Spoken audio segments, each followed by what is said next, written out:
Rockers of Alabama. What's going on? How y'all doing today? We are live and ready for another episode of This Week in Supervision. And we got some things to talk about today because I guess I want to try to see how many of us are familiar with working with clients who just seem like they don't believe that they can really make things happen. They feel like defeated. They feel like that whatever that they are seeing from others and other successes can't happen to them. Or have you had a friend or family member that all they do is think about negative? They don't think much of positive things being able to happen to them. And sometimes these people are very difficult because to deal with because you try to give them solutions that will work. And for some of us that are caregivers, from the standpoint of that's not the word I'm looking for, but for some of us that really just like supporting people and like helping people, you might find yourself kind of trying to help them through their situations because you want to support them, you want to see them to get the win, but they just aren't open to it. They have all the answers for everything, but keep making mistakes and ended up in the same place, and they don't seem to want to listen to reason. Well, we're going to talk a little bit about what these situations look like and how we kind of work through it if we have a client or someone maybe in that situation to where they just really can't get out of the hole, but maybe don't necessarily seem like they want to get out of the hole sometimes. What do you do for them? Anyway, we want to get into that, right?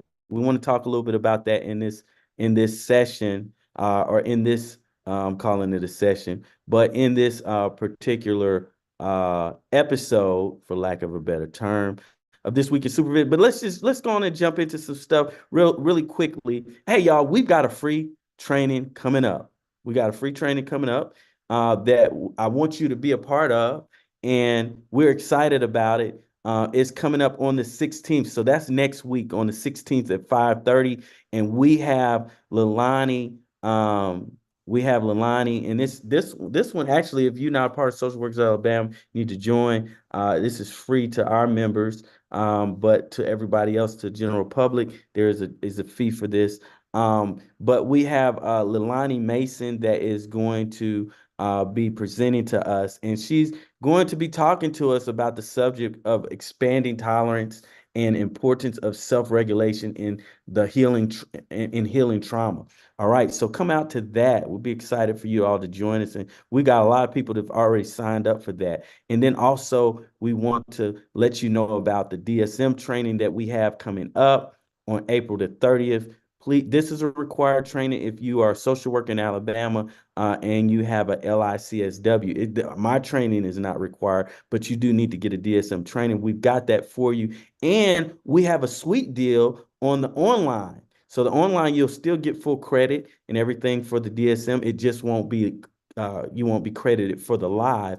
And it's a sweet deal on that. We've had a lot of people signing up for that. And then we also have our supervisor training. If you're trying to make that money and be a supervisor, and be independent, if you're not already independent, on May 20th and 21st, we have this training coming up for you. All right, if you have need any additional details on that, just let me know. But let's go on and jump into what we got to talk about today.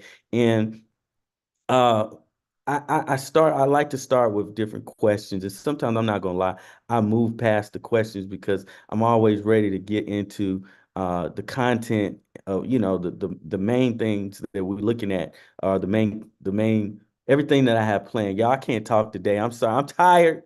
I see it's sunny outside. I want to jump on out there. But we gotta handle business first. All right. So let's see here. I want to share. Let's see if we can share this with you. This question, y'all let me know if you know the answer, okay, to this question. that we have. And I'm going to try to see if I can scroll down because I like to start my groups with asking a question. And so let's go on and share screen here. Let's share screen. And this is relative to what we're talking about. Okay, it looks like we're flowing well. All right. And so what is a locus of control? So some of you all that know what a locus of control is, you're already getting hints about where we're going with this, right? Locus of control based on what my intro was about. And so we talk about locus of control. A, is that a therapeutic technique that's used in CBT? B, is that a measure of intelligence that assesses problem solving abilities? C, a psychological concept that refers to the extent to which individuals believe they can control events affecting them? Or D, a personality trait associated with introversion? And the answer to that, of course, is C. And we got to talking about that because a lot of our clients have a bad sense of it's they need to be aligned. And so the question would next be is what's the difference between a internal locus of control and an external locus of control?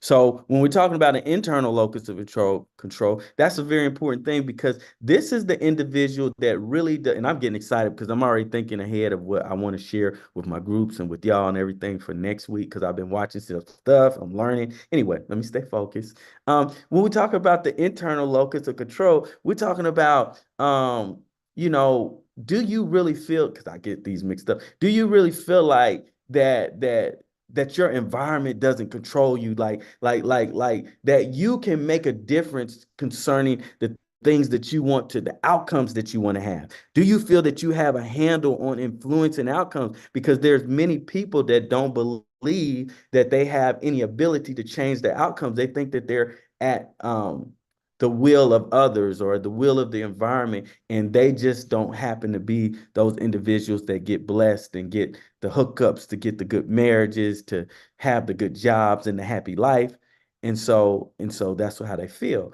But external locus of control means that you feel that your environment kind of controls your outcomes. And something similar that we went over, because I think it's an important concept. I don't know if they're still teaching this in the schools. Y'all can let me know. But it's a concept called learned helplessness. And I believe it centers around what we're going to be getting in today. And the example that I remember from school, and that was many that the older folks, even older than me, say many moons ago. They used to talk about the scenario with the elephant, and the scenario is that maybe it's a circus elephant. I don't know, but the elephant is a baby and it's chained up, right, to a pole. And then the elephant, when it's young, it really just tries to fight and remove itself from that chain so that it can be free and just enjoy life and go out in the wild or whatever it chooses that it wants to do. But just being free from that shackle, from that chain, okay? Shackled from that chain, right? And so it can't.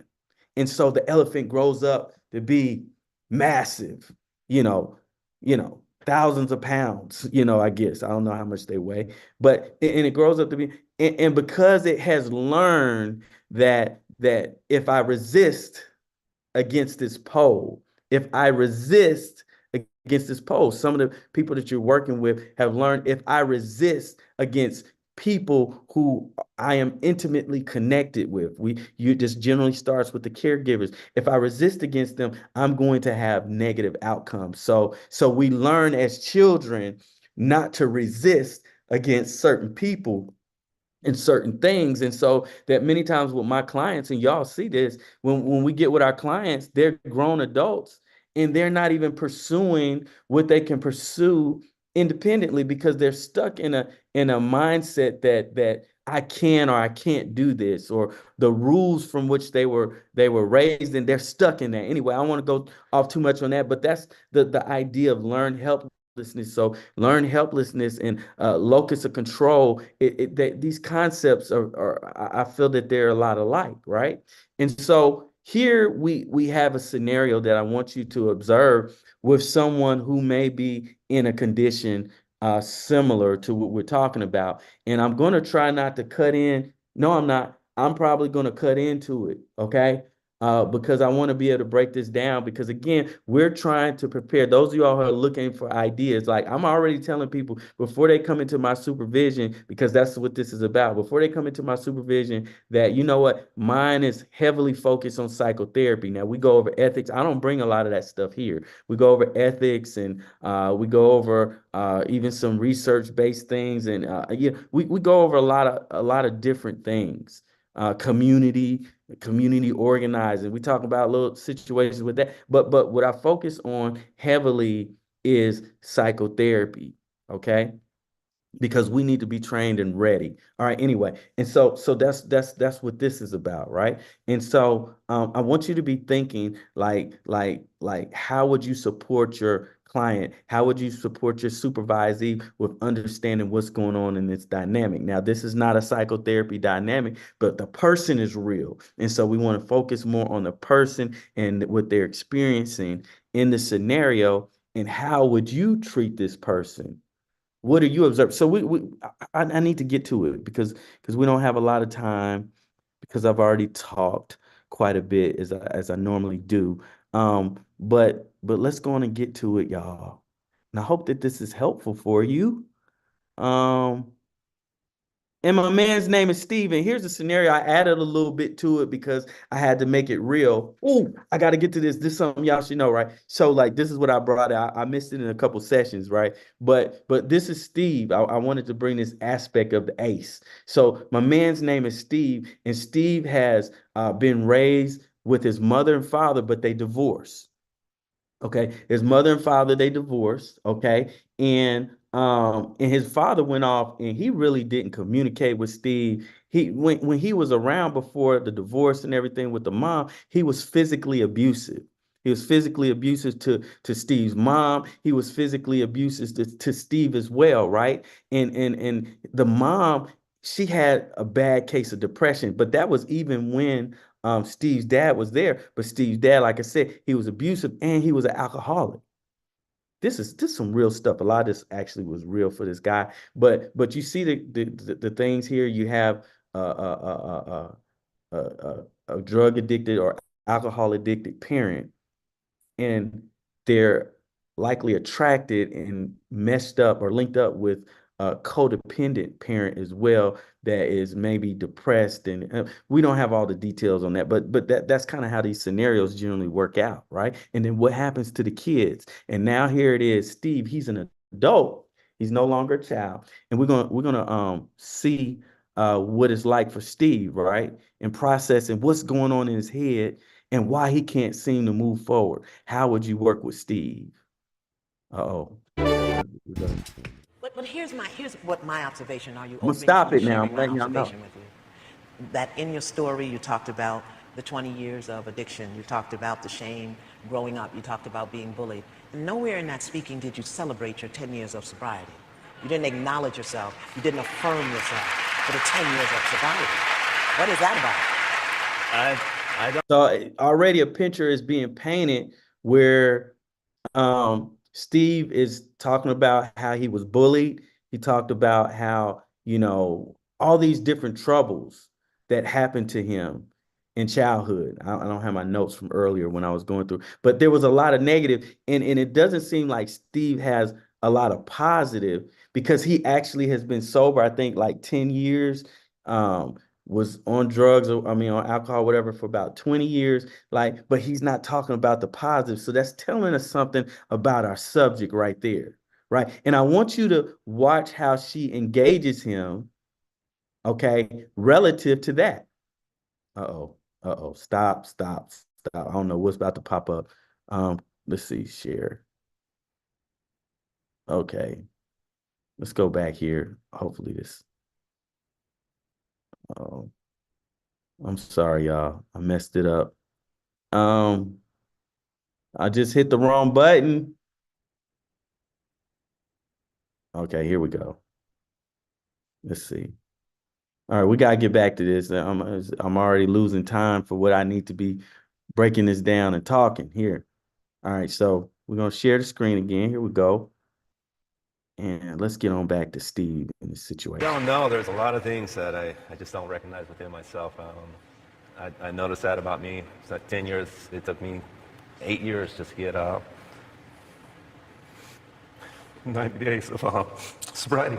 It took you 8 years to get 90 days. Yeah, it took me a long What time. did you learn in that 8 years? Tell me what you learned in that 8 years. Yeah, it took me a long. So I don't know that this is what she's doing, right? But here it is, Steve. As a therapist, you got to question, why is it that he's crying about becoming sober? Like, is it because you took so long, you lost years? I would believe that it's possibly that he's beating himself up over something. He's in some despair. I see that Steve he seems to have an aura like, I'm a piece of crap, or like that I've been told I'm a piece of crap, like that he lives in depression, lives in despair. He's negative on himself, doesn't give himself a break. So as a therapist, you got to be looking and helping your supervisees to look and be able to examine from that, to understand kind of what's going on in his mind. And if you don't know, then what should you do, right, in this situation? If you don't know why he just broke down out the blue and start crying about the situation that he had, like, what's going on, Steve? So that might be what we do, is say, hey, Steve, I noticed that you got kind of emotional when you talk about your breakthrough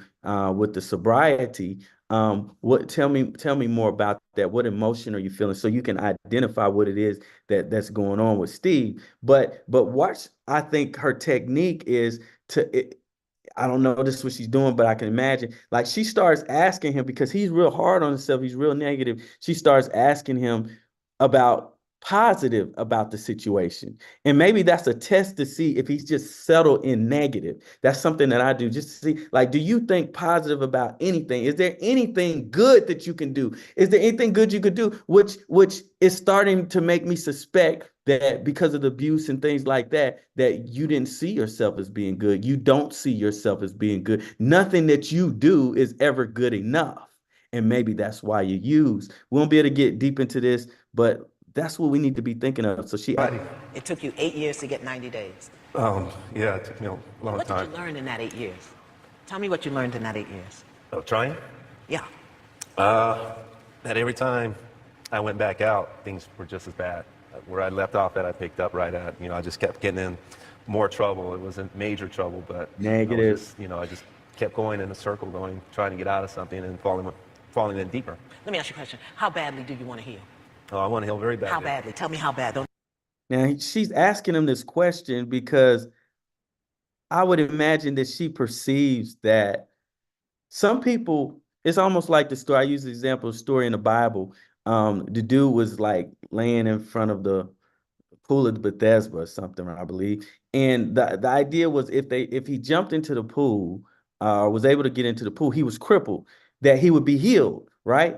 But the thing is that he had been there for years. So when Jesus came, the question was, like, do you want to be healed? And sometimes we have to ask this question, like, even when I'm working with homeless people like that, even with your client, and he's not in therapy. So like he came up, but do you really want to be healed? And so I think that's the standpoint where she's coming from, because a lot of times people are so stuck into the learned helplessness, the feeling along her external sense of locus of I can't say it, but the locus of control, their idea is external. They believe that the world, everything around, they don't have control over changing their environment. And so sometimes these individuals can be difficult to help, because no matter what answers you give them, they're going to show resistances. They're going to have all the answers and things of that nature. Anyway. Oh, I want to heal very badly. How badly? Tell me how bad. Don't tell me how bad. Tell me how bad. Tell me how big. What color? What size? Where is it? How bad do you want to heal? How bad? I want to heal humongously big. I just want to do this. Elephant size. Yeah. Yeah. Is that the truth? Oh, it's very much the truth. So, in 10 words or less, tell me why you haven't done it thus far.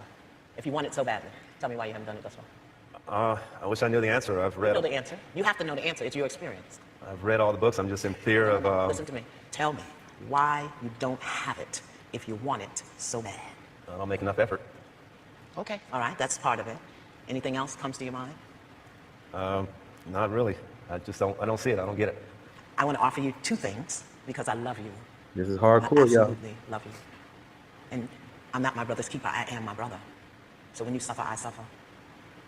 So I want to offer you two things. Are you open to that? Oh, I'm very open. Are you? Okay, so turn a little bit towards me. Let me see how open you are.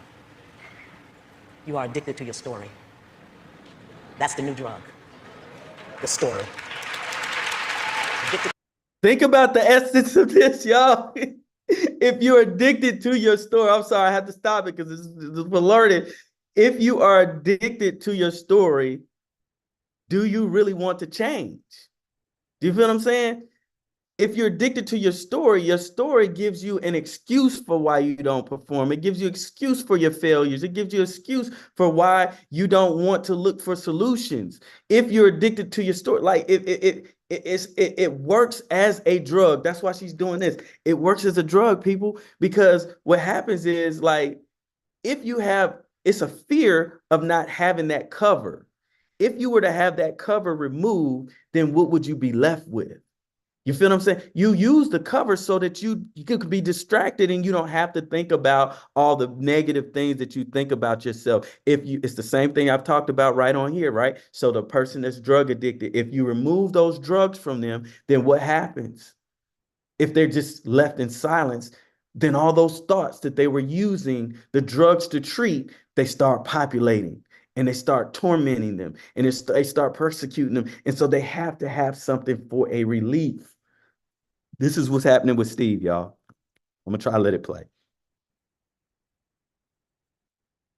I hope this picks up now. Suffer, I suffer. So I want to offer you two things. Are you open to that? Oh, I'm very open. Are you? Okay, so turn a little bit towards me. Let me see how open you are. You are addicted to your story. That's the new drug. The story. Addicted to the story. Who would you be without that story? No clue. Well, yes, you do. Absolutely. Because it's the thing that you'd be without that story that frightens you. You know how to be an addict. You know how to feel bad. You know how to hustle. You know, you got your racket. You got it down. You know, you got that. Who would you be without that story? I'd be a person of service. I like helping people and just being creative. Okay, so I'd be a person of service. Take a breath. Who would you be without that story? Better person. What does that mean? Better than what?